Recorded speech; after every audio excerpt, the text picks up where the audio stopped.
how some people seem effortlessly disciplined? They wake up early, hit the gym, eat healthy, never forget birthdays, while the rest of us are hitting snooze and binging chips. What if I told you? It's not about willpower. It's about something far smaller and far more powerful. Let me tell you what I learned from Atomic Habits and how tiny changes can change everything. I'm the kind of person who... Years ago, my friend tried quitting smoking. He failed, again and again. Then one day, he made a small change. Not in behavior, in identity. Someone offered him a cigarette, and instead of saying, "No thanks, I'm trying to quit," he said, "No thanks, I'm not a smoker." That one sentence rewired his brain. You see, habits that match your identity stick. Every time you write, you become a writer. Every healthy meal. A vote for I'm a healthy person. Don't chase outcomes. Become the kind of person who naturally lives them. Make it obvious. There's a reason you check your phone 100 times a day. It's always right there. James Clear calls this the cue, the thing that reminds you to act.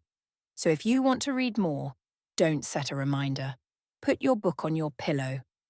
Want to work out in the morning? Lay out your gym clothes the night before. Put your shoes by the door. Make the good habit obvious.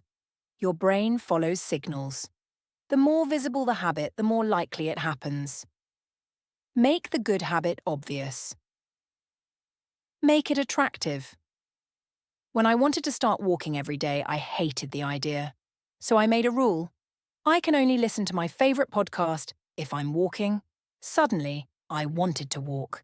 This is called temptation bundling, pairing something you need to do with something you want to do. It flips the habit from ugh to yes.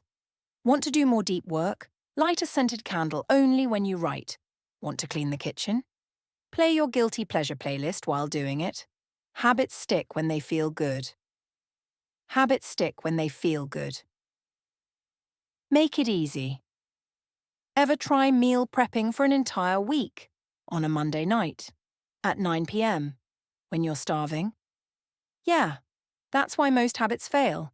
James says, don't aim to be perfect, aim to be easy. If your habit takes too much effort, you won't do it. Period.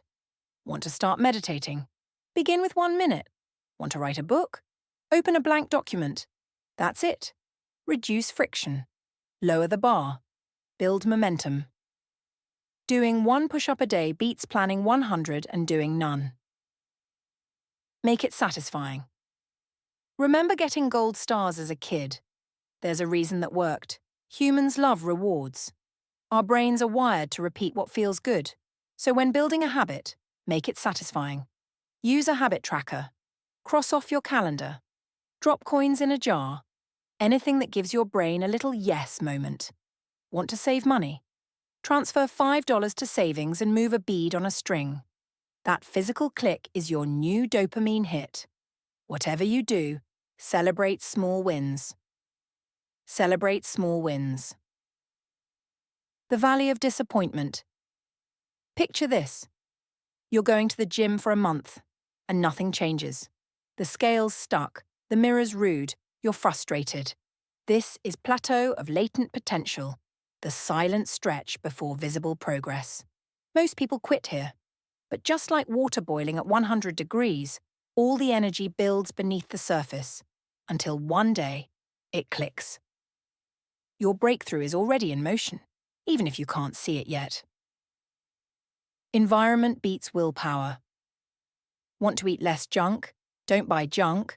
Want to be less distracted? Remove the distractions. Your environment is your secret weapon. A messy desk leads to chaos. A fridge full of greens leads to better meals. Even your friends matter. Hang out with readers, you'll read more. Discipline lives in your space. Build an environment where your future self can thrive, even on your worst day. Big goals sound impressive, but real change, it's quiet. 1 push-up, 1 paragraph, 1 salad, 1 atomic habit, and then another.